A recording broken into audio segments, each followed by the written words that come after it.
नमस्कार दोस्तों, आपके अपने चैनल पोल के लोल में आप सभी का स्वागत है। आज का हमारा टॉपिक है भारत के प्रधानमंत्रियों की सूची के बारे में। आज के इस वीडियो में हम जानेंगे 1947 से लेकर 2020 तक के सभी प्रधानमंत्रियों के नाम को।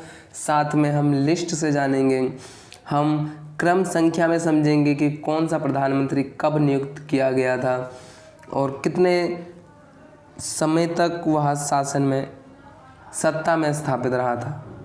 आज के इस वीडियो में हम यही जानेंगे। तो चलिए टॉपिक की शुरुआत करते हैं। सबसे पहले हम शुरुआत करते हैं पंडित जवाहरलाल नेहरू से। इनका जो शासन था, ये आज़ाद भारत के सबसे पहले प्रधानमंत्री थे। आज़ाद भारत के जवाहरलाल नेहरू जी सबसे पहले प्रधानमंत्री थे। जवाहरलाल नेहरू जो थे वो 1947 से लेके 1964 तक कार्यरत रहे थे। प्रधानमंत्री के पद पर कार्यरत थे। 1964 में उनकी आकस्मिक मृत्यु हो जाती है, जो कि कार्यकाल के दौरान उनकी मृत्यु हो जाती है। और फिर जब प्रधानमंत्री बनते हैं वह बनते हैं गुलजारी लाल नंदा।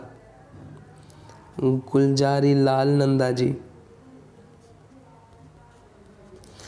यह कार्यवाहक का रूप कार्य करते हैं। 1964 में ही शासन में आते हैं और 1964 में ही शासन में चले जाते हैं। इनकी जो सत्ता स्थापित होती है वो सिर्फ 13 दिन के लिए कार्यवाहक के रूप में सत्ता स्थापित होती है इनकी, और सिर्फ मात्र 13 दिन के लिए यह प्रधानमंत्री के पद पर नियुक्त किए जाते हैं। और इनके बाद जब 13 दिन के बाद जो सरकार बनती है वो बनती है लाल बहादुर शास्त्री जी की। तीसरे प्रधानमंत्री जो हैं हमारे वो है लाल बहादुर शास्त्री जी। लाल बहादुर शास्त्री जी का जो कार्यकाल है वो 1964 से लेके 1966 तक का है। 1964 से लेके 1966 तक का है। लेकिन दुर्भाग्यवश 1966 में 2 वर्ष के कार्यकाल के बाद 1966 में इनकी भी मृत्यु हो जाती है। इनकी भी मृत्यु हो जाती है और फिर दोबारा गुलजारी लाल नंदा जी को नियुक्त किया जाता है कार्यवाहक के रूप में। और फिर दोबारा कार्यवाहक के रूप में गुलजारी लाल नंदा जी नियुक्त किए जाते हैं। उसके बाद फिर चुनाव होते हैं 1966 में, जिसमें जीत के आती है इंदिरा गांधी जी। इंदिरा गांधी जी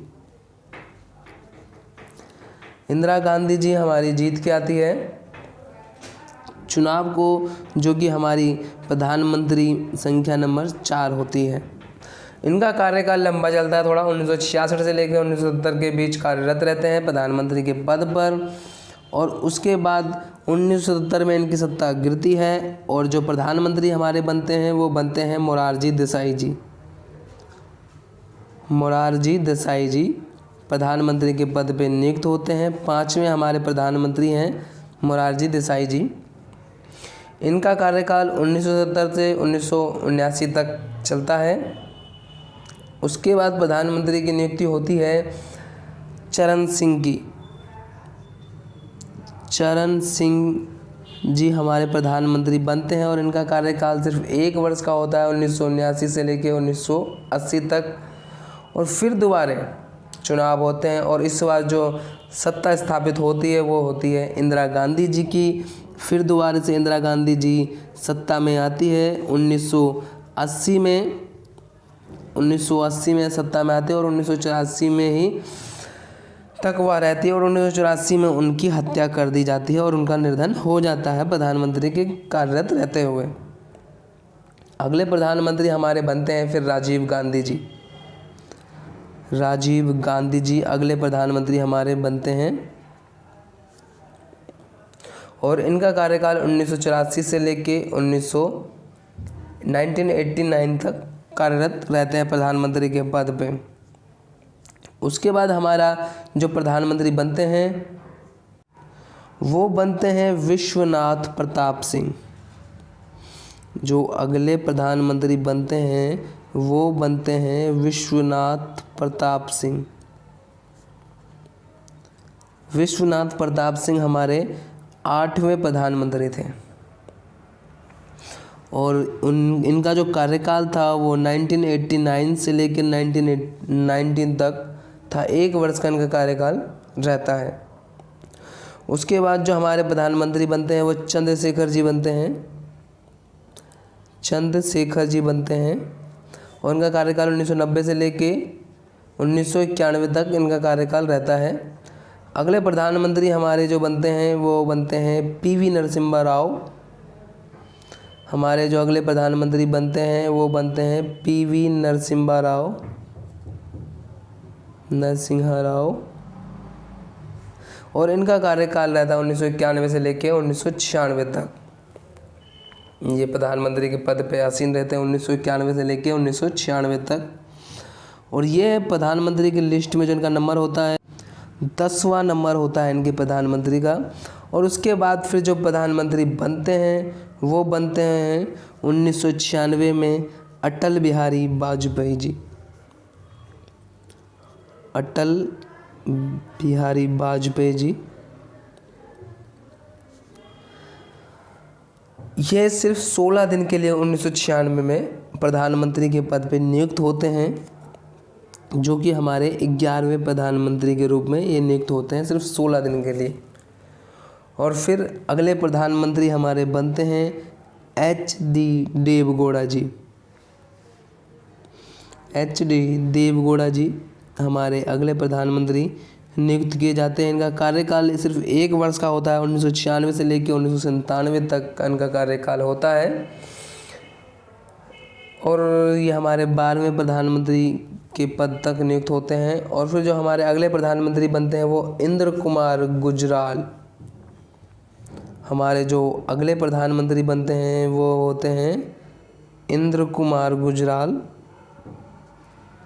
इंद्र कुमार गुजराल जी भी 1 वर्ष के लिए ही नियुक्त किए जाते हैं। इंद्र कुमार गुजराल जी भी हमारे 1 वर्ष के लिए नियुक्त किए जाते हैं। 1997 से 98 तक का इनका कार्यकाल होता है। फिर हमारे प्रधानमंत्री बनते हैं अटल बिहारी वाजपेयी जी।